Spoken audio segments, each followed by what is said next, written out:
Space exploration की शुरुआत बहुत पुरानी है। जब इंसान ने पहली बार आसमान को देखा और सोचा कि ये सब कुछ कैसे काम करता है। हर सभ्यता का, हर सिविलाइजेशन का अपना एक अलग नजरिया था कॉस्मोस यानी अंतरिक्ष को लेकर। मेसोपोटामियन सभ्यता के लोगों ने सितारों और ग्रहों यानी प्लैनेट्स की चाल को, मोशन को ऑब्जर्व करना शुरू किया। उन्होंने स्टार कैटलॉग्स बनाए जिससे उनकी खेती और धार्मिक विधि यानी रिचुअल्स में मदद मिली। ये स्टार कैटलॉग्स उनके लिए रात के समय को समझने और खेती के लिए मौसम का अंदाजा लगाने में मददगार साबित हुए। इजिप्ट की सभ्यता में सूर्य और नक्षत्रों यानी स्टार्स की गति को समझने के लिए पिरामिड्स को अलाइन किया गया। यह अलाइनमेंट खेती के लिए जरूरी था क्योंकि सूर्य की पोजीशन से उन्हें मौसम का पता चलता था। ग्रीक सभ्यता में फिलोसफर्स जैसे एरिस्टोटल और टॉलमी ने जियोसेंट्रिक मॉडल बनाया जिसमें पृथ्वी को यूनिवर्स का सेंटर माना गया। उनके हिसाब से सूर्य, चांद, ग्रह और सितारे सब पृथ्वी के आसपास घूमते हैं। ये मॉडल तब तक चला जब तक कोपरनिकस ने हीलियोसेंट्रिक मॉडल प्रपोज नहीं किया जिसमें सन को यूनिवर्स का सेंटर बताया गया। चीनी लोगों ने भी सूर्य ग्रहण और चंद्र ग्रहण को एक्यूरेटली रिकॉर्ड करने के लिए सोफिस्टिकेटेड सिस्टम्स डेवलप किए। उन्होंने कॉन्स्टिलेशंस को क्लासिफाई किया और इन्हें समझने के लिए डिटेल्ड चार्ट्स बनाए। ये चार्ट्स उन्हें नेविगेशन और एग्रीकल्चरल प्रैक्टिसेस में मदद करते थे। भारतीय सभ्यता ने भी एस्ट्रोनॉमी में बड़ा योगदान दिया है। ऋग्वेद एक प्राचीन ग्रंथ है, इसमें नक्षत्रों का जिक्र मिलता है। भारतीय एस्ट्रोनॉमर्स ने सितारों की गति और ग्रहों की पोजीशंस को बहुत अच्छे से स्टडी किया। आर्यभट्ट ने सूर्य और चांद की गति को समझा और उनकी ऑर्बिट को कैलकुलेट किया। उन्होंने हीलियोसेंट्रिक थियरी का अर्ली वर्जन प्रपोज किया जिसमें सूर्य के चक्कर में ग्रह घूमते हैं। वराहमिहिर ने प्लैनेटरी मोशंस को प्रेडिक्ट करने के लिए मैथमेटिकल मॉडल्स डेवलप किए। उन्होंने ग्रह शास्त्र लिखा जिसमें एस्ट्रोलॉजी और एस्ट्रोनॉमी का मेल है। ब्रह्मगुप्त ने जीरो का कॉन्सेप्ट इंट्रोड्यूस किया और मैथमेटिक्स में उसका इस्तेमाल एस्ट्रोनॉमी के कैलकुलेशंस में किए। उन्होंने लूनर और सोलर इक्लिप्सिस को समझा और एक्सप्लेन भी किया। आसमान को समझने के लिए इंसान ने कुछ टूल्स बनाए जो उस समय की टेक्नोलॉजी को रिफ्लेक्ट करते थे। एस्ट्रोलेब ये एक एंशिएंट टूल था जो सितारों की पोजीशन मेजर करने के लिए यूज होता था। ये नेविगेशन और कैलेंडर बनाने में मदद करता था। आर्यभट्ट ने भी अपने कैलकुलेशंस में एस्ट्रोलेब का यूज किया। दिन का समय समझने के लिए सन डायल्स का यूज होता था जो सूर्य की शैडो को ट्रैक करते थे। इजिप्ट और ग्रीस में सन डायल्स का इस्तेमाल बहुत होता था। गैलीलियो गैलीली ने टेलीस्कोप का यूज आसमान में पहली बार अनसीन चीजें देखने के लिए किया। उन्होंने सूर्य के दाग यानी सन स्पॉट्स, चांद के क्रेटर्स और जुपिटर के मून्स ऑब्जर्व किए। ये एक बड़ा ब्रेक थ्रू था जो मॉडर्न एस्ट्रोनॉमी का फाउंडेशन बना। साइंटिफिक रिवॉल्यूशन ने मॉडर्न एस्ट्रोनॉमी को जन्म दिया। इस दौरान कई बड़े साइंटिस्ट ने ऐसी डिस्कवरीज की जिससे स्पेस एक्सप्लोरेशन की दुनिया में एक नया मोड़ आया। गैलीलियो गैलीली, केपलर और आइजैक न्यूटन ने एस्ट्रोनॉमी को नए डायमेंशंस दिए। गैलीलियो गैलीली ने टेलीस्कोप का इम्प्रूवमेंट किया और सूर्य के दाग यानी सन स्पॉट्स, चांद के क्रेटर्स और जुपिटर के मून्स को ऑब्जर्व किया। उन्होंने हेलियोसेंट्रिक मॉडल को सपोर्ट किया जिसमें सूर्य को यूनिवर्स का सेंटर माना गया। गैलीलियो के डिस्कवरीज ने लोगों को ये समझने में मदद की कि यूनिवर्स कितना बड़ा है और हम सिर्फ एक छोटे से हिस्से में रहते हैं। केपलर ने प्लैनेटरी मोशन के लॉज दिए। उन्होंने बताया कि प्लैनेट्स इलिप्टिकल ऑर्डर में मूव करते हैं, सर्कुलर नहीं। केपलर के लॉज ने ये एक्सप्लेन किया कि प्लैनेट्स की स्पीड उनकी डिस्टेंस पर डिपेंड करती है। जब एक प्लैनेट सूर्य के करीब होता है तो उसकी स्पीड बढ़ जाती है और दूर होता है तो स्पीड कम हो जाती है। ये लॉज स्पेस मिशंस के डिजाइन में बहुत इंपॉर्टेंट है। आइजैक न्यूटन ने यूनिवर्सल ग्रेविटेशन का कॉन्सेप्ट इंट्रोड्यूस किया। उन्होंने एक्सप्लेन किया कि कैसे ग्रेविटेशनल फोर्स प्लैनेट्स को ऑर्बिट में रखती हैं। न्यूटोनियन मैकेनिक्स ने ये हमें समझ दी कि अर्थ पर गिरता हुआ एक एप्पल और ऑर्बिट में चल रहा एक प्लैनेट एक ही लॉ से कंट्रोल होते हैं। न्यूटन के लॉज से हम रॉकेट्स और स्पेसक्राफ्ट्स को एक्यूरेटली नेविगेट कर सकते हैं। ऑप्टिकल टेक्नोलॉजी में एडवांसमेंट्स ने टेलीस्कोप्स को और भी पावरफुल बनाया। रिफ्लेक्टिंग टेलीस्कोप्स और रिफ्रैक्टिंग टेलीस्कोप्स का डेवलपमेंट हुआ जिससे लाइट को ज़्यादा इफेक्टिवली कैप्चर किया जा सके।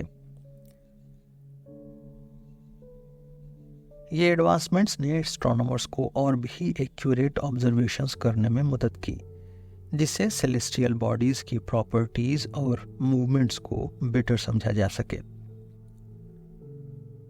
न्यूटोनियन मैकेनिक्स ने स्पेस एक्सप्लोरेशन को एक साइंटिफिक बेसिस दिया।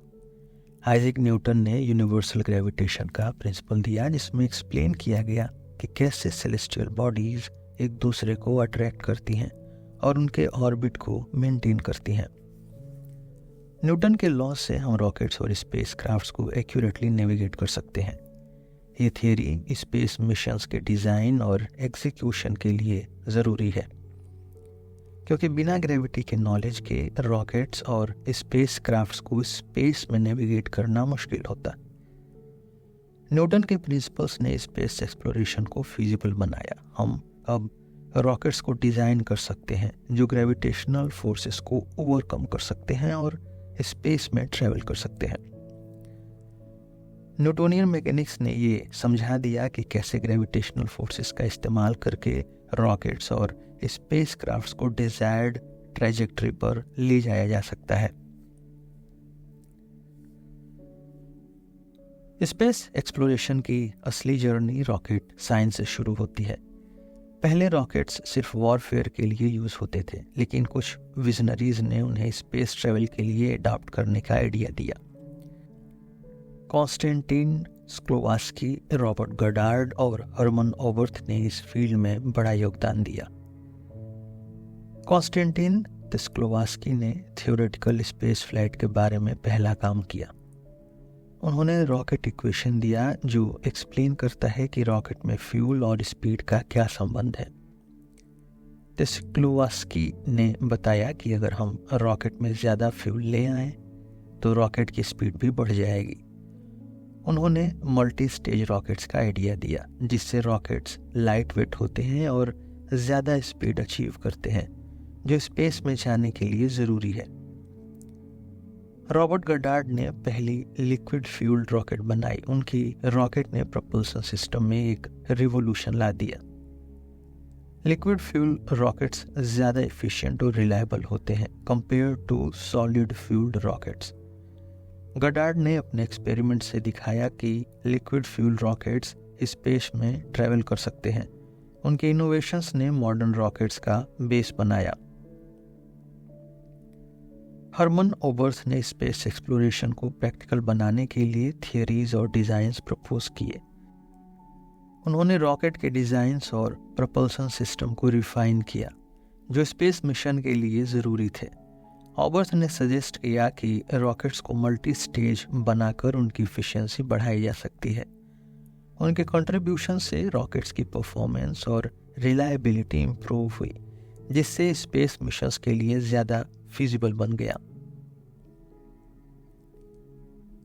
स्क्लोवास्की ने रॉकेट इक्वेशन दिया जो ये बताता है कि रॉकेट में कितना फ्यूल चाहिए होता है और उसका इम्पैक्ट रॉकेट की स्पीड पर क्या होता है। ये इक्वेशन स्पेस फ्लाइट के लिए बहुत महत्वपूर्ण है, क्योंकि इससे पता चलता है कि रॉकेट को स्पेस में जाने के लिए कितना थ्रस्ट और फ्यूल चाहिए। सिल्वास्की ने मल्टी स्टेज रॉकेट्स का आइडिया दिया, जिससे रॉकेट्स को एक के बाद एक स्टेज ड्रॉप करना पड़ता है, जिससे उनकी ओवरऑल एफिशिएंसी बढ़ जाती है। रॉबर्ट गडार्ड ने पहली लिक्विड फ्यूल्ड रॉकेट बनाई, जो मॉडर्न रॉकेट्स का फाउंडेशन है। उन्होंने बताया कि लिक्विड फ्यूल्ड रॉकेट्स ज़्यादा एफिशिएंट होती हैं और उन्हें कंट्रोल करना आसान होता है। गडार्ड की रॉकेट ने propulsion सिस्टम में एक नए दौर की शुरुआत की। उनके एक्सपेरिमेंट्स ने दिखाया कि रॉकेट्स को स्पेस में डिप्लॉय करना पॉसिबल है। हरमन नॉबर्स ने रॉकेट के डिजाइन्स और propulsion सिस्टम्स को रिफाइन किया। उन्होंने मल्टी स्टेज रॉकेट्स के कॉन्सेप्ट को प्रैक्टिकल बनाने के लिए काम किया। ऑबर्थ के कंट्रीब्यूशन से रॉकेट्स की परफॉर्मेंस और रिलायबिलिटी इंप्रूव हुई, जिससे स्पेस मिशंस के लिए ज़्यादा फिजिबल बन गया। अर्ली रॉकेट एक्सपेरिमेंट्स में गडार्ड की लिक्विड फ्यूल्ड रॉकेट्स और ऑबर्थ का थ्योरेटिकल कॉन्ट्रीब्यूशन शामिल है। इन इनोवेशंस ने स्पेस फ्लाइट के लिए एक स्ट्रॉन्ग टेक्निकल फाउंडेशन प्रोवाइड की। इस तरह से एंशिएंट एस्ट्रोनॉमी से लेकर साइंटिफिक रिवॉल्यूशन और अर्ली रॉकेटरी तक इंसान ने स्पेस एक्सप्लोरेशन के लिए एक सॉलिड फाउंडेशन बनाया। ये सभी डेवलपमेंट्स ने आगे चलकर स्पेस मिशंस और स्पेस टेक्नोलॉजी का इवोल्यूशन में मदद की। The cold war and the birth of the space race. धीरे धीरे जैसे जैसे दुनिया में कोल्ड वॉर का माहौल बढ़ता गया, वैसे वैसे स्पेस एक्सप्लोरेशन की इम्पोर्टेंस भी बढ़ने लगी। कोल्ड वॉर एक ऐसा युग था जब यूएसए और यूएसएसआर यानी सोवियत यूनियन के बीच पॉलिटिकल और टेक्निकल कंपटीशन बढ़ रहा था। ये दोनों देश अपने अपने आइडियोलॉजीज को दुनिया भर में फैलाने के लिए हर तरह से कॉम्पीट कर रहे थे। कोल्ड वॉर के दौरान यूएसए और यूएसएसआर के बीच राइवलरी ने टेक्नोलॉजिकल कंपटीशन को एक नए स्तर पर पहुंचाने का काम किया। ये राइवलरी सिर्फ मिलिट्री और पॉलिटिकल नहीं थी, बल्कि साइंस और टेक्नोलॉजी में भी थी। दोनों देश अपनी सुप्रीमेसी दिखाने के लिए स्पेस में आगे बढ़ना चाहते थे। यूएसए अपनी कैपिटलिस्ट और डेमोक्रेटिक वैल्यूज को दिखाने के लिए स्पेस में आगे बढ़ना चाहता था, जबकि यूएसएसआर अपने कम्युनिस्ट और ऑथोरिटेरियन सिस्टम को शोकेस करना चाहते थे।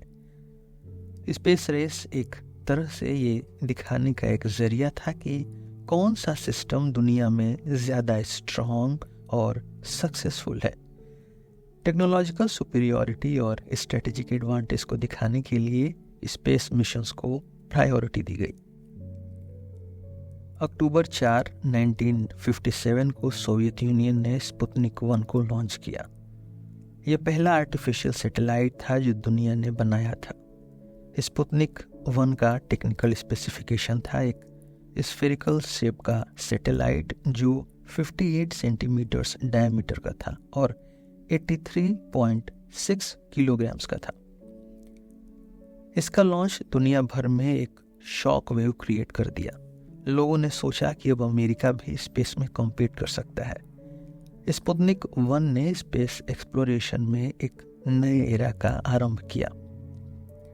स्पुतनिक 1 के बाद सोवियत यूनियन ने स्पुतनिक 2 लॉन्च किया, जिसमें लाइका यानी एक डॉग को भेजा गया।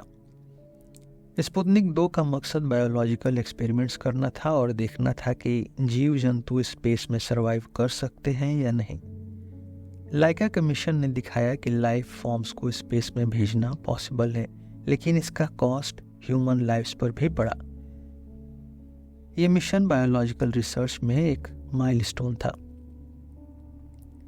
अप्रैल 12, 1961 को यूरी गैगरिन ने वोस्तोक 1 स्पेसक्राफ्ट में सफर किया और स्पेस में पहले इंसान बन गए। वोस्तोक प्रोग्राम के तहत वोस्तोक 1 एक स्फेरिकल कैप्सूल था जो अर्थ के 327 किलोमीटर्स ऊपर ऑर्बिट करता था। गैगरिन का मिशन बहुत ही सक्सेसफुल था और इससे सोवियत यूनियन को स्पेस रेस में एक बड़ा एडवांटेज मिला।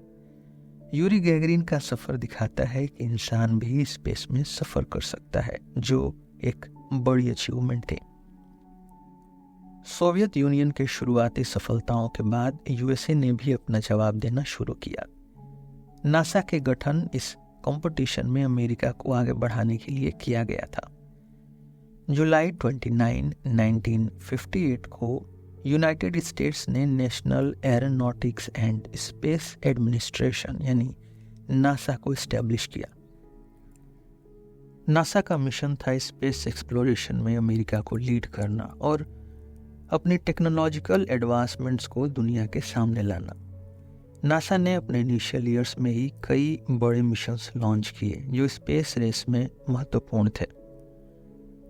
नासा ने अपनी पहली मैन्ड मिशंस मरकरी और जेमिनी प्रोग्राम्स शुरू किए।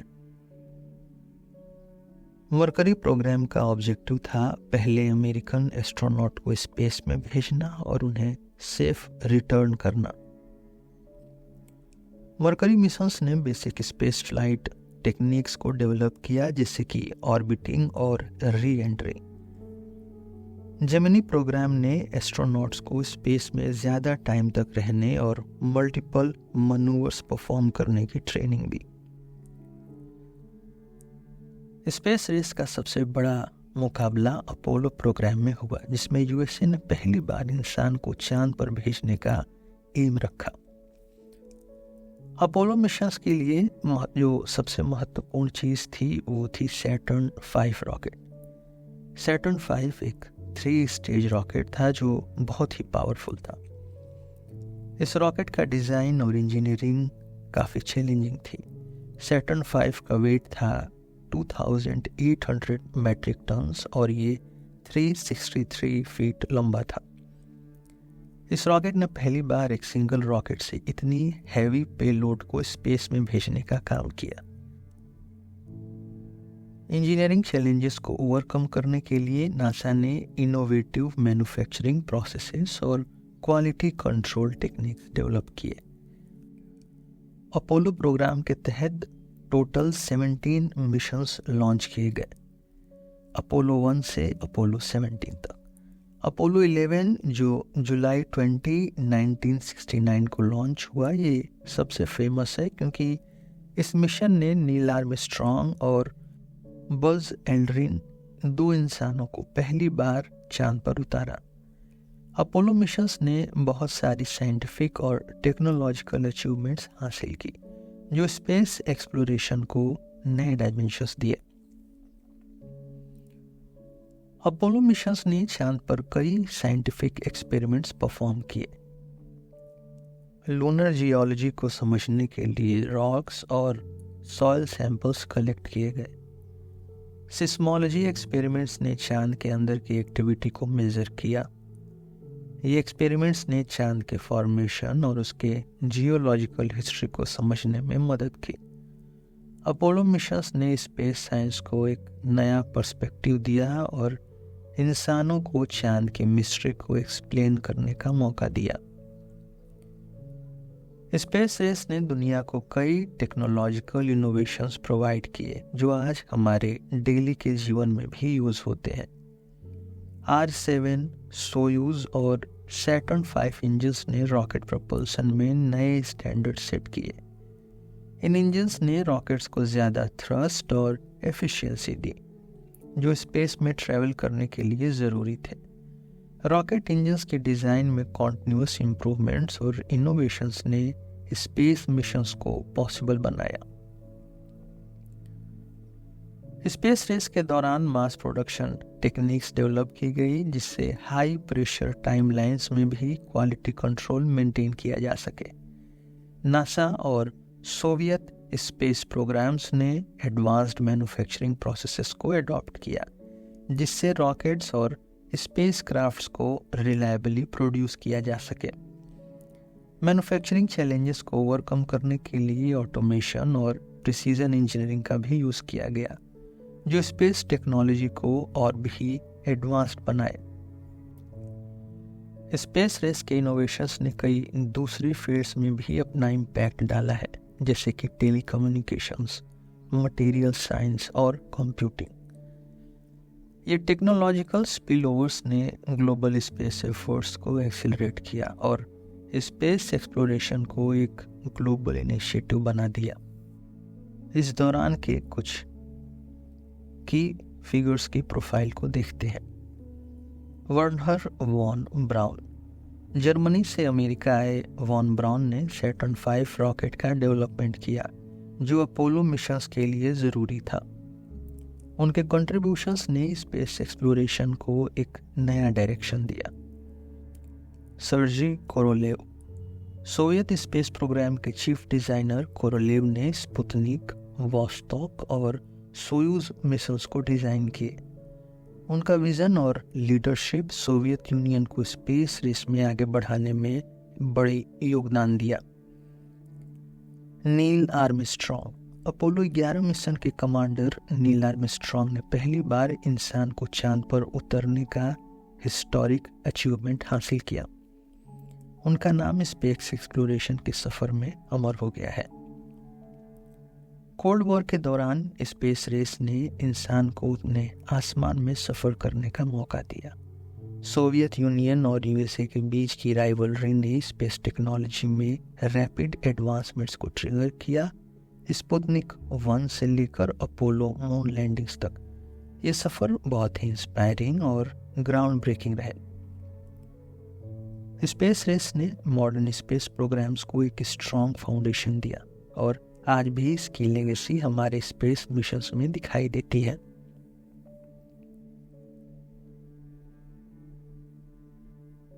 दूसरे वर्ल्ड वॉर के बाद यूरोप ने अपने टेक्नोलॉजिकल एडवांसमेंट्स को रिकवर करने के लिए कोलैबोरेशन शुरू किए।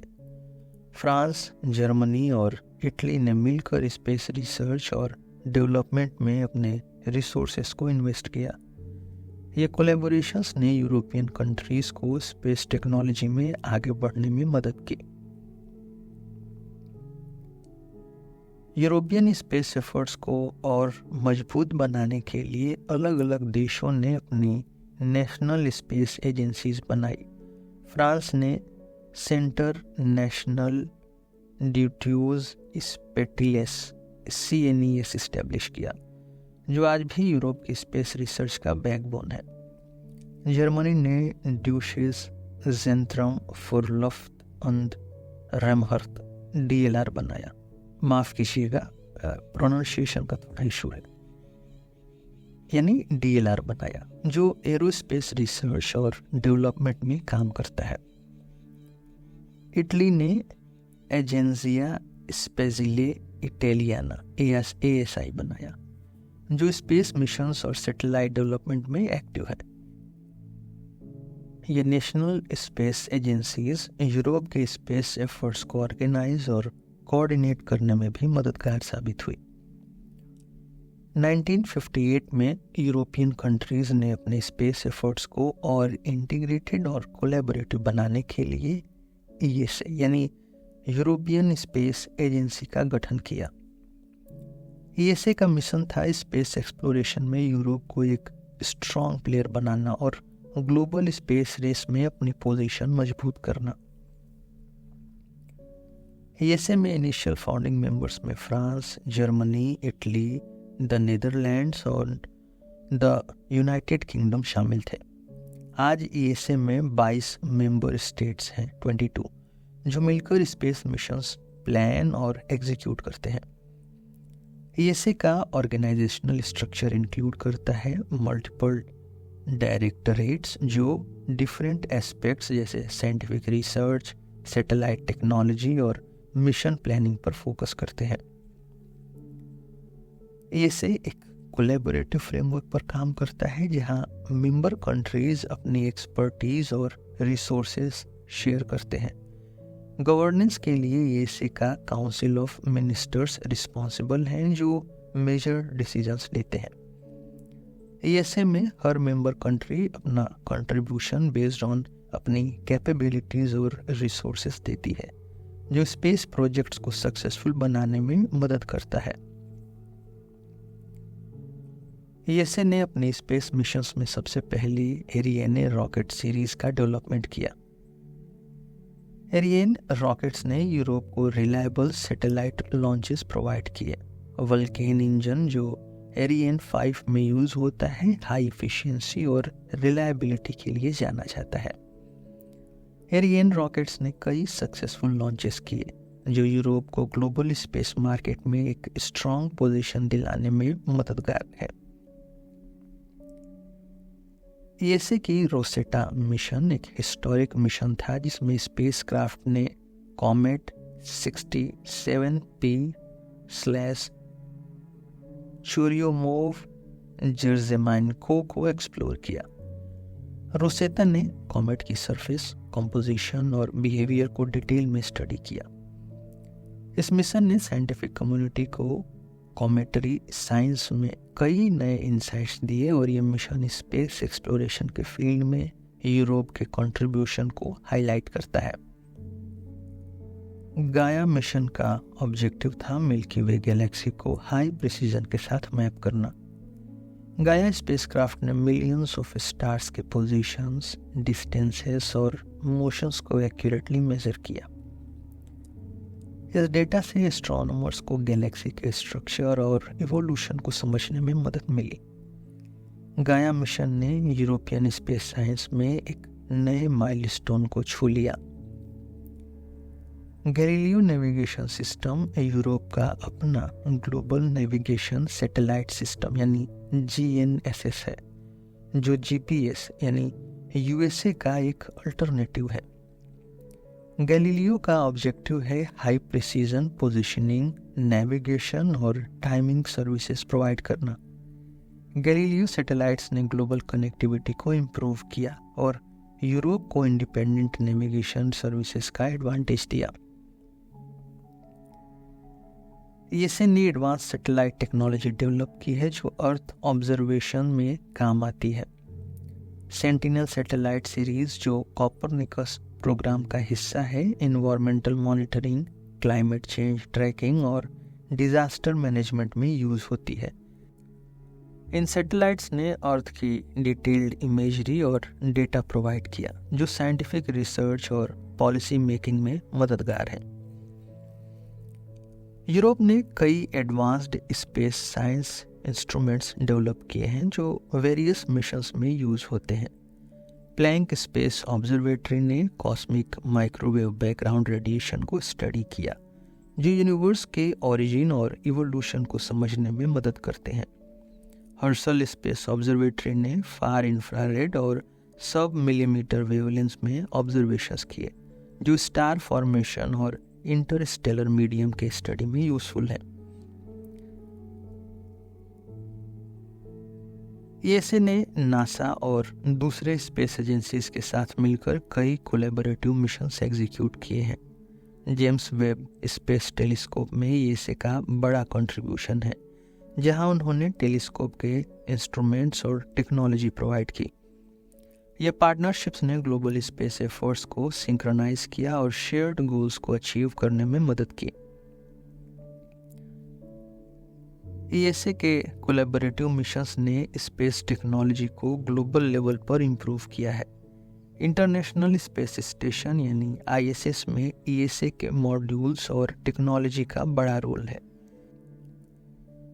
ईएसए ने ISS में रोबोटिक सिस्टम्स जैसे कैनाडार्म-2 को डेवलप और इंटीग्रेट किया जो स्टेशन के मेंटेनेंस और एक्सपेरिमेंट्स में ज़रूरी है।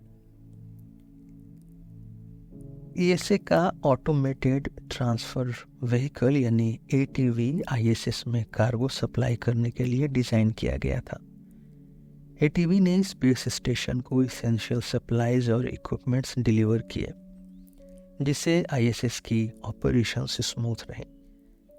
ईएसए के कंट्रीब्यूशंस ने ISS को एक इंटरनेशनल कोलैबोरेशन का एग्जाम्पल बनाया और स्पेस रिसर्च में कॉन्टिन्यूअस सपोर्ट दिया।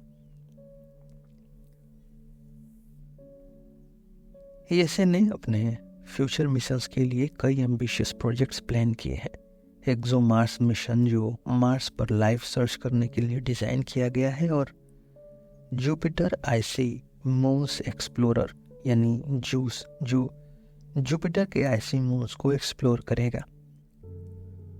ईएसए ने नेक्स्ट जनरेशन एरियन रॉकेट्स और रीयूजेबल लॉन्च सिस्टम्स पर भी काम शुरू किया है। ये इनोवेशंस रॉकेट टेक्नोलॉजी को और भी इफ़िशिएंट और कॉस्ट इफ़ेक्टिव बनाने में मदद करेंगे। रीयूजेबल रॉकेट से लॉन्च कॉस्ट कम होंगे और मिशंस फ्रीक्वेंसी बढ़ेगी, जो स्पेस एक्सप्लोरेशन को सस्टेनेबल बनाने में ज़रूरी है। The rise of Asia in the space arena. धीरे धीरे एशिया ने भी अपनी स्पेस एक्सप्लोरेशन में अपनी पहचान बनानी शुरू की। सबसे पहले बात करते हैं चीन की स्पेस प्रोग्राम की, जो तेजी से बढ़ रहा है और ग्लोबल स्पेस एरेना में अपनी जगह बना रहा है। चीन का स्पेस प्रोग्राम शुरू हुआ प्रोजेक्ट 714 से, जो 1956 में लॉन्च हुआ था। इस प्रोजेक्ट का मकसद था बैलिस्टिक मिसाइल्स डेवलप करना, लेकिन बाद में इसने स्पेस एक्सप्लोरेशन की तरफ अपनी ध्यान को केंद्रित किया। 1970s में चीन ने अपने पहले सैटेलाइट को लॉन्च किया, जो एक बड़ा माइलस्टोन था। 1970 में डोंगफांग होंग 1 सैटेलाइट को लॉन्च करके चीन ने अपनी पहली स्पेस मिशन कंप्लीट की।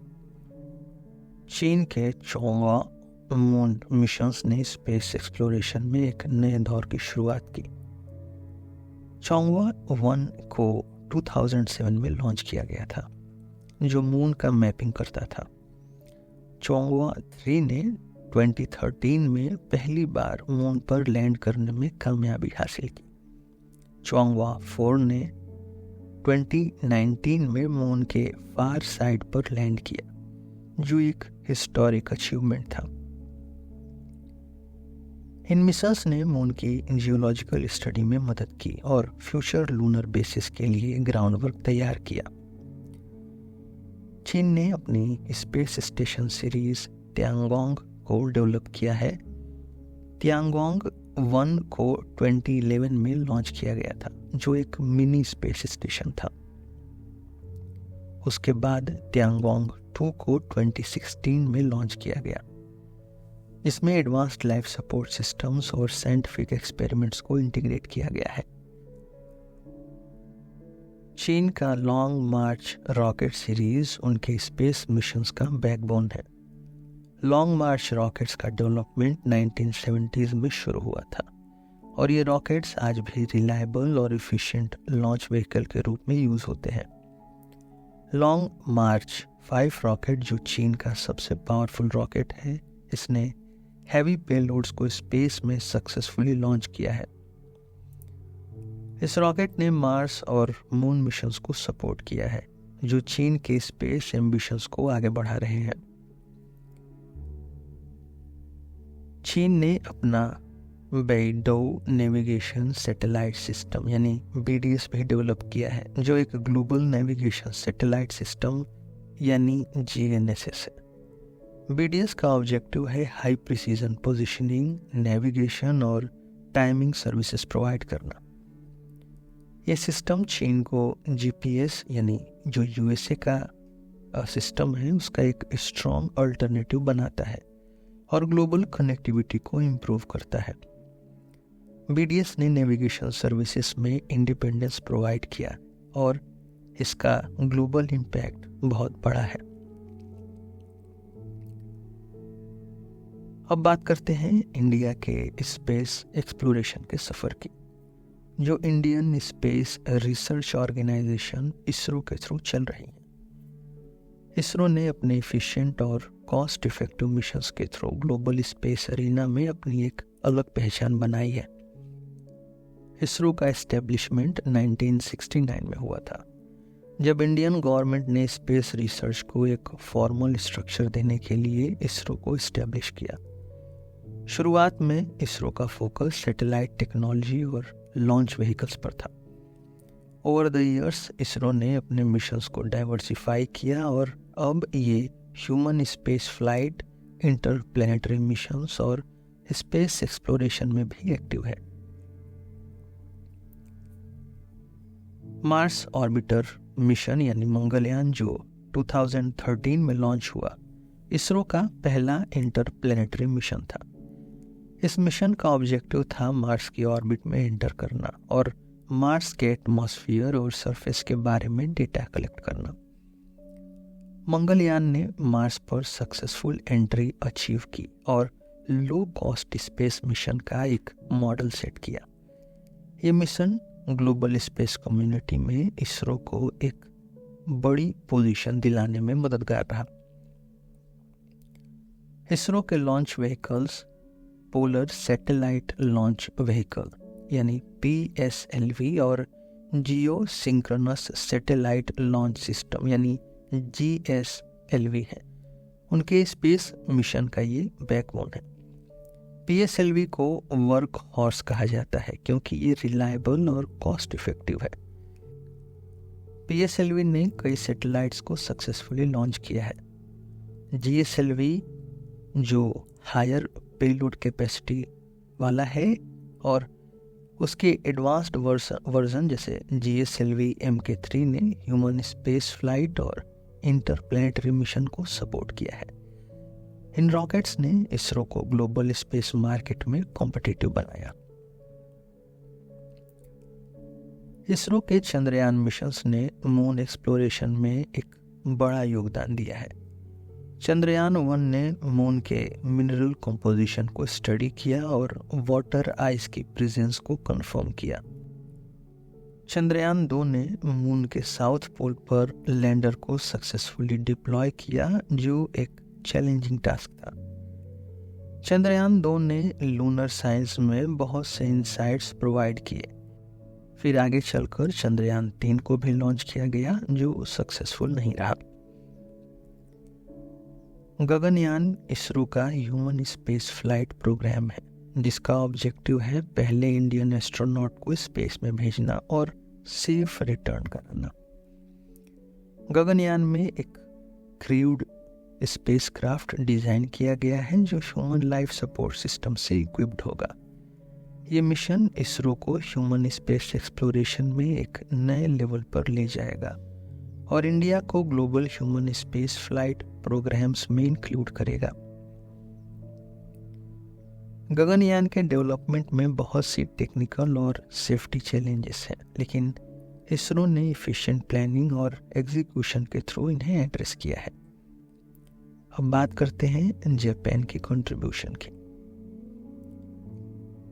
एशिया में जापान ने भी अपने स्पेस एक्सप्लोरेशन एफर्ट्स में एक बड़ा कंट्रीब्यूशन दिया है जिसे जापान एरोस्पेस एक्सप्लोरेशन एजेंसी यानी JAXA लीड करता है।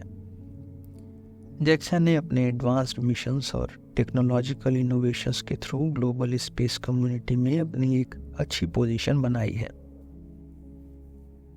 हायाबुसा और हायाबुसा 2 मिशंस JAXA के एस्टेरॉयड एक्सप्लोरेशन के एफर्ट्स का हिस्सा है।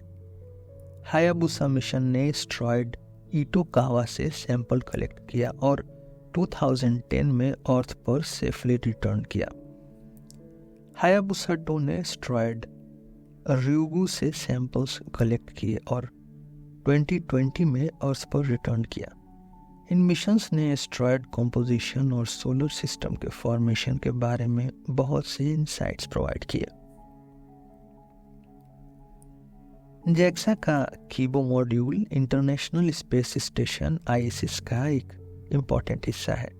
कीबो एक जापानीज एक्सपेरिमेंट मॉड्यूल JEM है जो साइंटिफिक एक्सपेरिमेंट्स के लिए यूज होता है।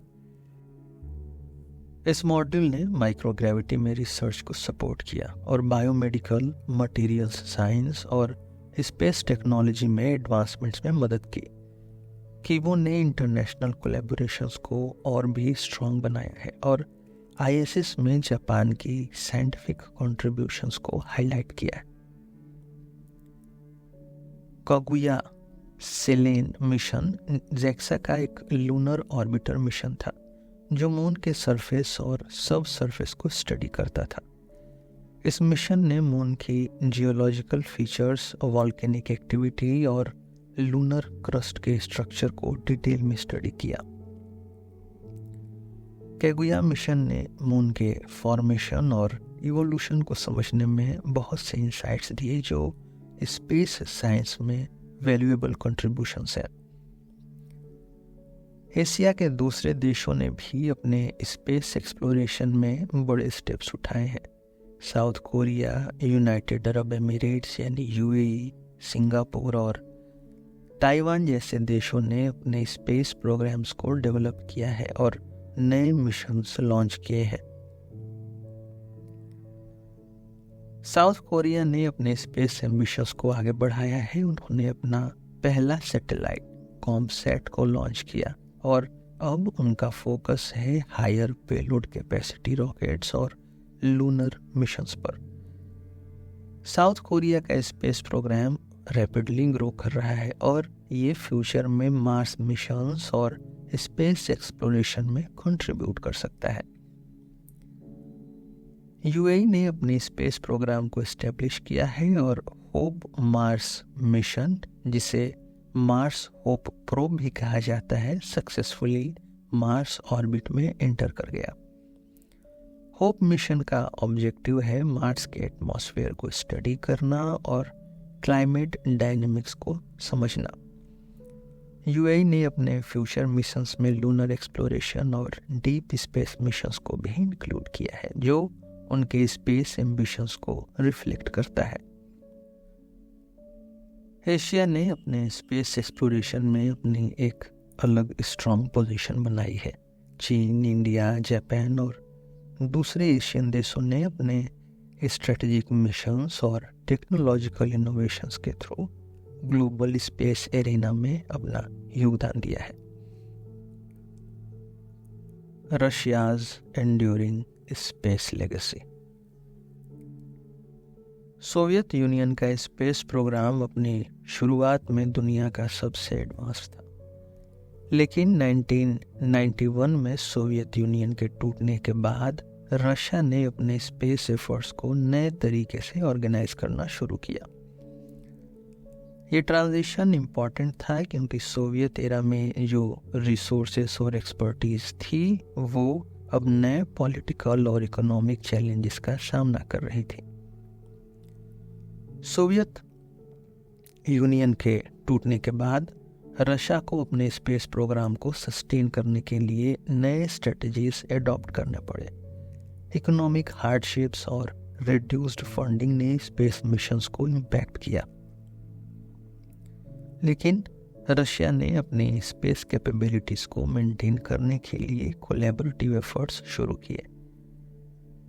2003 में रशिया ने अपने नेशनल स्पेस एजेंसीज रॉसकॉस्मोस को एस्टेब्लिश किया।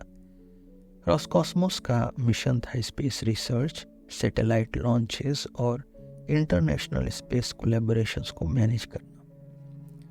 रॉसकॉस्मोस ने अपने आप को एक मॉडर्न स्पेस एजेंसी के रूप में एस्टेब्लिश किया जो एडवांस्ड टेक्नोलॉजीज और मिशन के लिए डेडिकेटेड है। सोयूज प्रोग्राम रशिया का सबसे लंबा चलने वाला और reliable manned space flight programme है। इस प्रोग्राम का ऑब्जेक्टिव था एस्ट्रोनॉट्स को स्पेस में भेजना और सेफ रिटर्न कराना। सोयूज स्पेसक्राफ्ट एक मॉड्यूलर डिज़ाइन पर बेस्ड है जिसमें लिविंग मॉड्यूल और रिटर्न कैप्सूल शामिल होते हैं। Soyuz rockets reliable launch vehicles हैं जो कंसिस्टेंटली एस्ट्रोनॉट्स और सप्लाईज को इंटरनेशनल स्पेस स्टेशन यानी ISS तक पहुंचाते हैं। सोयूज प्रोग्राम ने रशिया को स्पेस एक्सप्लोरेशन में एक स्ट्रॉन्ग प्रेजेंस बनाए रखने में मदद की। रशिया ने ISS में अपनी बड़ा कंट्रीब्यूशन दिया। सोयूज स्पेसक्राफ्ट ने एस्ट्रोनॉट्स को ISS तक ट्रांसपोर्ट करने का काम किया। रॉसकॉस्मोस ने ISS के मेंटेनेंस और ऑपरेशंस में भी बड़ा रोल प्ले किया है। रशियन मॉड्यूल्स जैसे ज़्वेज़दा और ज़ारिया ISS के स्ट्रक्चरल और फंक्शनल एस्पेक्ट्स को सपोर्ट करते हैं। फैल्कन हैवी और प्रोटॉन रॉकेट्स रशिया के एडवांस्ड लॉन्च व्हीकल्स हैं। फैल्कन हैवी एक हैवी लिफ्ट रॉकेट है जो लार्ज पेलोड्स को स्पेस में लॉन्च करने के लिए डिज़ाइन किया गया है। इस रॉकेट की टेक्निकल स्पेसिफिकेशंस में हाई थ्रस्ट इंजन्स और एडवांस्ड प्रपल्सन सिस्टम्स शामिल हैं जो इसका परफॉर्मेंस इन्हेंस करते हैं। प्रोटॉन रॉकेट्स भी रिलायबल हैवी लिफ्ट व्हीकल्स हैं जो इंटरनेशनल स्पेस मिशंस में यूज़ होते हैं। ये रॉकेट्स लार्ज सैटेलाइट्स और स्पेस स्टेशन मॉड्यूल्स को एक्यूरेटली ऑर्बिट में डिप्लॉय करने में कैपेबल हैं। रशिया ने रॉकेट इंजीनियरिंग और प्रपल्सन सिस्टम में कई इनोवेशंस किए हैं। RD-180 और RD-191 engines advanced propulsion technologies का एग्जाम्पल है। RD-180 इंजन हाई थ्रस्ट और एफिशिएंसी प्रोवाइड करता है जो इंटरकॉन्टिनेंटल बैलिस्टिक मिसाइल्स यानी ICBMs और स्पेस लॉन्च व्हीकल्स के लिए यूज होता है। RD-191 इंजन वर्सेटाइल है और मॉडर्न रॉकेट्स में यूज होता है जो इन्हेंस्ड परफॉर्मेंस और रिलायबिलिटी ऑफर करते हैं। ये इंजन डेवलपमेंट्स रशिया के रॉकेट टेक्नोलॉजीज को कॉम्पिटिटिव बनाए रखते हैं और ग्लोबल स्पेस मार्केट में उनके प्रेजेंस को स्ट्रॉन्ग करते हैं। रशिया ने अपनी स्पेस एक्सप्लोरेशन में लूनर और मार्स मिशंस को प्रायोरिटाइज किया है। लूना प्रोग्राम के तहत रशिया ने मून पर लैंडर्स और रोवर्स को डिप्लॉय करने का प्लान बनाया है। ये मिशंस मून के जियोलॉजिकल फीचर्स और रिसोर्सेस को स्टडी करने के लिए डिज़ाइन किए गए हैं। मार्स एक्सप्लोरेशन प्लान्स में रशिया ने मार्स के एटमॉस्फेयर और सरफेस के बारे में डिटेल स्टडीज करने के लिए मिशंस प्लान किए हैं। रशिया के स्पेस लीगेसी उसकी हिस्टोरिकल अचीवमेंट्स, टेक्नोलॉजिकल इनोवेशंस और परसिस्टेंट स्पेस एक्सप्लोरेशन एफर्ट्स का कॉम्बिनेशन है। सोवियत एरा के बाद भी रशिया ने अपने स्पेस प्रोग्राम्स को सस्टेन किया है और नए मिशंस और टेक्नोलॉजीज के थ्रू अपनी स्पेस कैपेबिलिटीज को बढ़ाया है। सोयूज प्रोग्राम, ISS कंट्रीब्यूशंस और एडवांस्ड रॉकेट टेक्नोलॉजीज ने रशिया को ग्लोबल स्पेस एरिना में एक बड़ा पोजीशन दिलाया है। चैलेंजेस के बावजूद रशिया का स्पेस प्रोग्राम अपने स्ट्रॉन्ग लेगेसी और स्ट्रेटेजिक विजन के साथ आगे बढ़ने के लिए तैयार है। North America beyond NASA. NASA ने अपनी स्पेस एक्सप्लोरेशन की बाउंड्रीज को और भी आगे बढ़ाया है। नासा का आर्टेमिस प्रोग्राम मून पर वापस जाने का मिशन है। आर्टेमिस का मेन ऑब्जेक्टिव है पहली बार एक औरत को मून पर भेजना और एक अमेरिकन एस्ट्रोनॉट को 2024 तक वापस लाना। इस मिशन के तहत लूनर गेटवे नाम का एक मॉड्यूलर स्पेस स्टेशन मून के ऑर्बिट में एस्टेब्लिश किया जाएगा। लूनर गेटवे का डिज़ाइन ऐसा है कि जो फ्यूचर में मार्स मिशन के लिए एक स्टेजिंग पॉइंट बन सकता है। इसके लिए advanced propulsion systems, life support technologies और सस्टेनेबल एनर्जी सोर्सेस डेवलप किए जा रहे हैं। जेम्स वेब स्पेस टेलीस्कोप यानी JWST नासा का एक एडवांस्ड स्पेस टेलीस्कोप है जो हबल स्पेस टेलीस्कोप से भी ज़्यादा पावरफुल है। JWST का मेन ऑब्जेक्टिव है यूनिवर्स के सबसे दूर और एंशिएंट पार्ट्स को ऑब्जर्व करना। इसका टेक्निकल स्पेसिफिकेशन इंक्लूड करता है एक 6.5 मीटर का मिरर जो इंफ्रारेड वेवलेंस में ऑपरेट करता है। JWST के साइंटिफिक गोल्स में गैलेक्सी फॉर्मेशन, एक्सोप्लैनेट एटमॉस्फेयर और अर्ली यूनिवर्स के सीक्रेट्स को समझना शामिल है। यह टेलीस्कोप स्पेस एक्सप्लोरेशन में नए डिस्कवरीज को जन्म दे रहा है और हमारे कॉस्मिक अंडरस्टैंडिंग को बढ़ा रहा है। नासा ने अपने स्पेस मिशंस को आगे बढ़ाने के लिए प्राइवेट कंपनीज के साथ पार्टनरशिप शुरू कर दी है। कॉमर्शियल क्रू प्रोग्राम में नासा ने स्पेसएक्स और बोइंग के साथ मिलकर एस्ट्रोनॉट्स को इंटरनेशनल स्पेस स्टेशन यानी ISS तक सेफली ट्रांसपोर्ट करने के लिए स्पेसक्राफ्ट डेवलप किया है। स्पेसएक्स, क्रू ड्रैगन और बोइंग्स CST-100 स्टारलाइनर इन प्रोग्राम्स के की कंपोनेंट्स हैं। कॉमर्शियल कार्गो प्रोग्राम में नासा ने स्पेसएक्स और नॉर्थरॉप ग्रूमैन के साथ कोलैबोरेशंस किए हैं, जिससे ISS को इसेंशियल सप्लाईज और इक्विपमेंट डिलीवर किया जाता है। इन प्रोग्राम्स ने स्पेस मिशंस के कॉस्ट को रिड्यूस करने और एफिशिएंसी को बढ़ाने में मदद की है। कनाडा ने भी अपनी स्पेस एक्सप्लोरेशन में यूनिक कंट्रीब्यूशंस दिया है। कैनेडियन स्पेस एजेंसी यानी CSA का एस्टेब्लिशमेंट 1989 में हुआ। CSA का मिशन है स्पेस रिसर्च, सैटेलाइट डेवलपमेंट और इंटरनेशनल कोलैबोरेशंस को फैसिलिटेट करना। CSA ने अपने मिशंस के थ्रू अर्थ ऑब्जर्वेशन, टेलीकम्युनिकेशंस और स्पेस रोबोटिक्स में बड़ा एडवांसमेंट किए हैं। कनाडा का कैनाडर्म एक रोबोटिक आर्म था जो स्पेस शटल मिशंस में यूज होता था। ये रोबोटिक आर्म सैटेलाइट्स को डिप्लॉय करने और ISS को मेंटेन करने में मदद करता था। कैनाडार्म-2 जो ISS का एक एडवांस्ड रोबोटिक आर्म है, इसने ISS के ऑपरेशंस में ऑटोमेशन और प्रिसीजन प्रोवाइड किया है।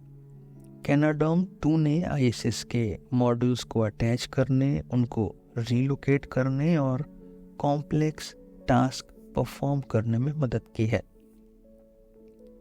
ये रोबोटिक सिस्टम्स स्पेस मिशंस को ज़्यादा एफिशिएंट और सेफ बनाते हैं। CSA ने कई इम्पोर्टेंट सैटेलाइट प्रोग्राम्स लॉन्च किए हैं जो अर्थ ऑब्जर्वेशन और इन्वायरमेंटल मॉनिटरिंग में यूज होते हैं। रडार सेट सीरीज ने रडार इमेजिंग टेक्नोलॉजी को एडवांस किया है, जो वेदर फॉरकास्टिंग, डिजास्टर मैनेजमेंट और एग्रीकल्चरल मॉनिटरिंग में मदद करता है। इस CISat-1 सैटेलाइट ने स्ट्रेटोस्फेरिक केमिस्ट्री को स्टडी किया, जिससे ओजोन लेयर के चेंजेस को समझने में मदद मिली।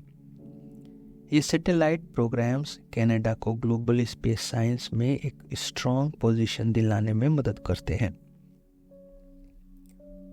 नॉर्थ अमेरिका में मैक्सिको और दूसरे इमर्जिंग स्पेस नेशंस ने अपने स्पेस प्रोग्राम्स को डेवलप किया है, जो रीजनल और ग्लोबल स्पेस एफर्ट्स में कंट्रीब्यूट कर रहे हैं।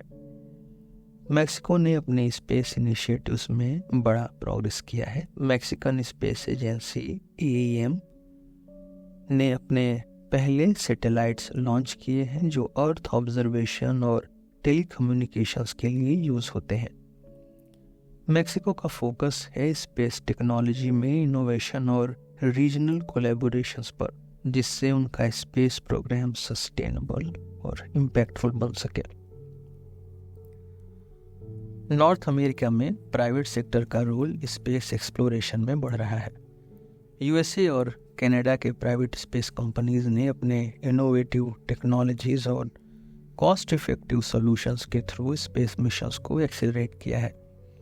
SpaceX, ब्लू ओरिजिन और रॉकेट लैब जैसे कंपनीज ने रीयूजेबल रॉकेट्स और एफिशिएंट लॉन्च सिस्टम्स डेवलप किए हैं जो स्पेस मिशंस के कॉस्ट को रिड्यूस करते हैं।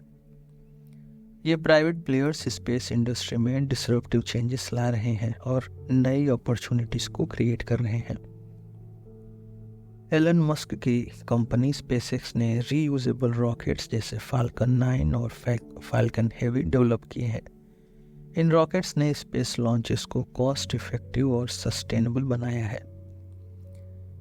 जेफ बेजोस की कंपनी ब्लू ओरिजिन ने न्यू शेफर्ड और न्यू ग्लेन रॉकेट्स बनाए हैं जो सब ऑर्बिटल और ऑर्बिटल मिशंस के लिए डिज़ाइन किए गए हैं। बोइंग ने CST-100 स्टारलाइनर स्पेसक्राफ्ट डेवलप किया है जो नासा के कॉमर्शियल क्रू प्रोग्राम का हिस्सा है। लॉकहीड मार्टिन ने स्पेस एक्सप्लोरेशन के लिए एडवांस्ड स्पेसक्राफ्ट और सैटेलाइट्स डेवलप किए हैं। नॉर्थरॉप ग्रूमैन ने एंटेरिस रॉकेट और सिग्नस स्पेसक्राफ्ट डेवलप किए हैं जो ISS को कार्गो डिलीवर करते हैं। प्राइवेट स्पेस कंपनीज ने स्पेस एक्सप्लोरेशन में कई टेक्नोलॉजिकल एडवांसमेंट्स लाए हैं। रीयूजेबिलिटी, कॉस्ट रिडक्शन और टेक्नोलॉजिकल एडवांसमेंट्स। रीयूजेबल रॉकेट्स ने स्पेस लॉन्चेस के कॉस्ट को सिग्निफिकेंट तरीके से कम किया है। एफिशिएंट मैन्युफैक्चरिंग प्रोसेसेस और इनोवेटिव टेक्नोलॉजीज ने स्पेस मिशंस को अफोर्डेबल बनाया है और advanced propulsion systems, autonomous spacecrafts और स्पेस हैबिटेट्स जैसे इनोवेशंस ने स्पेस एक्सप्लोरेशन को नए डायमेंशंस दिए हैं।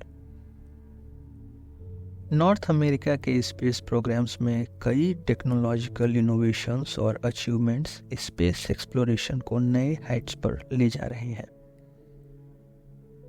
RS-25 engines. नासा के RS-25 यानी 25 इंजन्स स्पेस शटल और स्पेस लॉन्च सिस्टम यानी SLS रॉकेट्स के लिए डेवलप किए गए हैं। ये high efficiency engines space missions में क्रूशियल रोल प्ले करते हैं। स्पेसएक्स के मर्लिन इंजन्स ने रीयूजेबल रॉकेट टेक्नोलॉजी को रिवोल्यूशनाइज किया है। इन इंजन्स की रिलायबिलिटी और परफॉर्मेंस ने स्पेस लॉन्चेस को सस्टेनेबल बनाया है। ब्लू ओरिजिन के BE-4 इंजन्स ने एडवांस्ड प्रोपल्सन सिस्टम्स को डेवलप किया है जो फ्यूचर स्पेस मिशंस के लिए ज़्यादा एफिशिएंट है। नासा का Orion spacecraft deep space missions के लिए डिज़ाइन किया गया है।